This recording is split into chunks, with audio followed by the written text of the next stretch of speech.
कि आगम की बड़ी बड़ी बातें करने से पहले आदमी के जीवन में नैतिकता और व्यवहारिकता आना चाहिए। आदमी नैतिक और व्यवहारिक नहीं हुआ, आदमी ने यदि अपने जीवन को बदलने का प्रयास नहीं किया तो बड़े बड़े ग्रंथों से कोई क्रांति खड़ी होने वाली नहीं। पहले अपने घर को मंदिर बनाओ। एक बात बताओ, मंदिर में महिलाएं जाती हैं, आदमी भी जाते हैं, सूरत में तो बहुत ज्यादा जाते हैं। एक बात बताओ, मंदिर जाते हो कितनी देर रहते हो मंदिर में?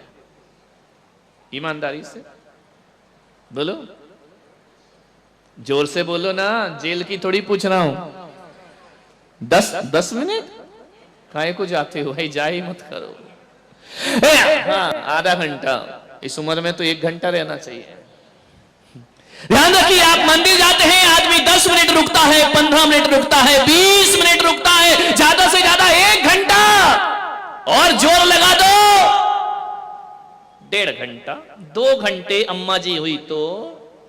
ध्यान रखना, जिस मंदिर में तुम जाते हो 1 घंटा उस मंदिर में रुकते हो और उस मंदिर को बहुत पवित्र बना करके रखा करते हो, मंदिर में शांति का वातावरण निर्मित करते हो, मंदिर का वातावरण बड़ा पवित्र और पूजनीय बना दिया करते हो। सूरत वालों में आपसे कह रहा हूं, जिस मंदिर में 1 घंटे रुकना है उसे पवित्र बनाते हो, और जिस घर में 23 घंटे रहना है उसे पवित्र क्यों नहीं बनाते हो? उसे मंदिर जैसा पावन क्यों नहीं बनाते हो? 1 घंटे वाले मंदिर की पवित्रताएं हैं, 23 घंटे वाले घर को अशांत क्यों बनाते हो? 1 घंटे जो आप मंदिर में सीखते हो उसे 23 घंटे जीवन में जीने का प्रयास करिए, तुम्हारा मंदिर जाना सार्थक और सफल हो जाएगा। 23 घंटे जियो। मंदिर पाठशाला है, घर प्रयोगशाला हुआ करती है। ध्यान रखिए, 1 घंटे मेरे प्रवचन सुन के मत सोचना कि हमारा कल्याण उद्धार हो जाएगा।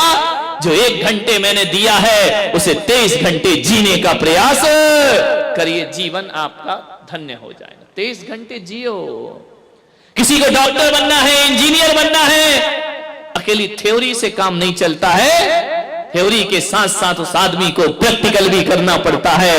तो 1 घंटे जो यहाँ ज्ञान गंगा महोत्सव के माध्यम से दिया जा रहा है, वह मैं तुम्हें केवल थ्योरी देने का प्रयास कर रहा हूं। जीवन में डॉक्टर की, इंजीनियर की उपाधि तो लेना आसान है, एक सच्चे और अच्छे इंसान की उपाधि लेना बहुत कठिन काम हुआ करता है। 1 घंटे की इस पाठशाला को घर में देखो, छोटी छोटी बातें बता रहा हूं जो बहुत बड़ी बनती हैं, जो इतनी खाइयां पैदा करती हैं।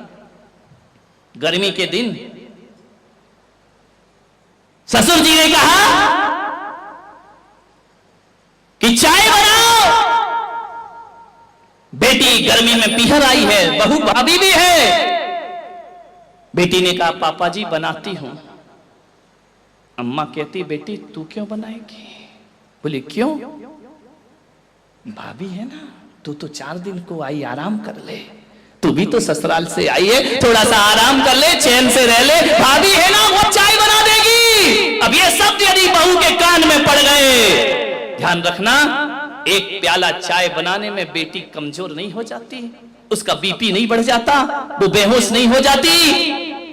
ध्यान रखना, 1 प्याला चाय में कोई बहुत बड़ी मेहनत का काम नहीं था। लेकिन जब कोई सास ये शब्द बोलती है ना कि तू आराम कर, भाभी बनाएगी, ध्यान रखना 1 प्याला चाय ने तुम्हारे दिलों की दूरियां बढ़ा दी। ध्यान रखिए, छलनी हो जाता है उस बहू का सीना। क्या फर्क पड़ता है यदि बेटी बना लेती तो? और मैं तो इन बेटियों से भी हाथ जोड़ के निवेदन करता हूं, 4 दिन को आई हो, पीहर में आग लगा के मत जाओ। ध्यान रखिए, आधी आग तो ये लोग भी लगाती हैं। आ गई क्या रक्षाबंधन पे? मिठाई खाओगी और आग उगल के जाओगी। ध्यान रखना, इतनी समर्पण दिखाती है पीहर में आकर के अपने माँ बाप के लिए, पूरी बिछी जाती, मेरी मम्मी, मेरे पापा, मेरी मम्मी, मेरे पापा। भाभी तू ये नहीं करती है, भाभी तू सम्मान नहीं करती, भाभी तू इज्जत नहीं करती है। ये 4 शब्द, इतना प्रेम, गजब। ऐसा लगता है कि तुम्हारी मम्मी की शुभचिंतक केवल तुम ही हो। बेटा तो दुश्मन पैदा हुआ है, कंस पैदा हुआ है घर में। बेटे का कोई लगाव नहीं है, कोई अटैचमेंट नहीं है तुम्हारी मां से, सब कुछ तुम्हारा है। इतना भाई को व्यंग करोगी शादी के बाद, भाभी को व्यंग करोगी शादी के बाद, तू मम्मी का ख्याल नहीं रखता, तू पापा का ख्याल नहीं रखता है, इतनी बातें कर रही हो और ससुराल को नरक बना रखा है। ध्यान रखिए, इतनी ईमानदार होती तो तुम्हारी ससुराल भी स्वर्ग जैसी बन गई होती।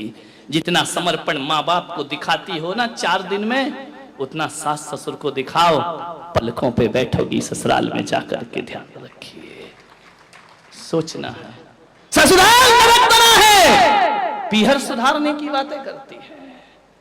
प्लीज अपने पीहर में आग मत लगाइए। अधिकतर झगड़े तभी होते हैं जब ननद घर में आती है। नंद गले का कौन बोला फंद। ध्यान रखिए, मान्यवर मत।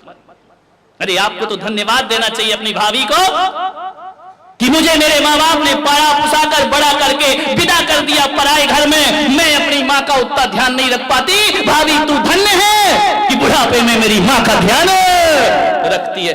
ये तुम्हारी समझदारी होती है। उस भाभी को सीने से लगाओ, उस भाभी को धन्यवाद दो, उस भाभी को प्रोत्साहन दो, उस भाभी का मान बढ़ाओ, एहसान मानो उसका। तुम तो शादी करके चली गई, बुढ़ापे में साथ तो वही देने वाली है। ध्यान रखिए। लेकिन तुम आके मम्मी के कान में कुछ डालती हो, भाभी के कान में कुछ और डालती। महाभारत खड़ी कर। जिस घर में बेटियां का इंटरफेयर होता है ना, उस घर में सुख कभी नहीं आ सकता है। ध्यान रखिए, इतना ज्यादा किसी की पर्सनल लाइफ पर डिस्टर्ब करने का प्रयास मत करिए। आपसे निवेदन है, समझदार हो जाइए। अरे बेटा इतने जल्दी पराया नहीं होता है। बेटे ने थोड़ा समय पत्नी को दे दिया, इसका मतलब थोड़ी है कि वो माँ बाप से प्यार नहीं करता है। बेटे ने थोड़ा सा समय पत्नी को ज्यादा दे दिया तो वो तुमको इग्नोर कर रहा है। ये मानसिकता हटाइए। समय भले भी देता हो, बेटा तो बेटा हुआ करता है ना। मान्यवर, आपसे निवेदन है बड़ी विनम्रता के साथ, अरे कभी एक बार अपनी बहू को बाहें फैलाकर गले से लगाने का प्रयास किया करो। कभी बोला करो कि मेरी बेटी, जो साथ बेटी नहीं देती वो तू मेरा साथ दे रही है, तू मेरा ख्याल रखती है, 24 घंटे मेरे साथ रहती है। कभी तो उसे सीने से लगाया करो। बेटी को सीने से लगाते हो लेकिन बहू को सीने से नहीं लगाते हो। मान्यवर, मैं जानता हूं एक सास को बरसी तप की है उसने, एक साल के उपवास किए। बहू मेरे पास आई, बोले महाराज मेरी सासू आपके दर्शन करना चाहती है। श्वेतांबर समाज की थी। मैंने कहा 4-5 बजे ले आना, दर्शन दे दूंगा। 80 साल की वह सास बहू लेकर के आई उसे। उसने कहा महाराज इन्हें आशीर्वाद दो, बरसी तप कर रही हैं, 1 साल से उपवास करे हुए हैं। मैंने देखा कि 80 साल की उम्र में इतने बड़ी तपस्या कर रही है। मैंने कहा मां तुम्हारा जीवन धन्य है, मैं तुम्हारी अनुमोदना करता हूं। इस उम्र में भी तुम इतने उपवास कर रही हो। जानते हो उस सास ने क्या कहा? महाराज धन्यवाद मुझे नहीं, मेरी बेटी को दीजिए, मेरी बहू को दीजिए। मैंने कहा उपवास तुम कर रही हो, धन्यवाद उसे। बोले महाराज इतना प्यार और इतनी सेवा तो मेरी बेटी, मेरी औलाद नहीं करती जो सेवा मेरी बहू किया करती है। धन्यवाद इसे दो महाराज। मैं उपवास करके बैठती हूं, ख्याल ये रखती है। मैंने कहा कि महाराज के दर्शन करना है, इसने सब काम छोड़ करके मुझे आपके चरणों में लाई है। बेटी से कहती हूं तो जवाब दे देती है, बहू ने नहीं दिए। बहू ने नजरें झुकाई, महाराज ये अम्मा जी हैं, ये तो बोलती हैं, ये मेरी मां से भी बढ़कर मुझे प्यार किया करती है। सास ने कहा कि नहीं महाराज, आप इसे आशीर्वाद दो, और मैं तो ये कहती हूं मेरी तपस्या का पुण्य भी मेरी बहू को लगना चाहिए। मैंने कहा इतना प्रभावित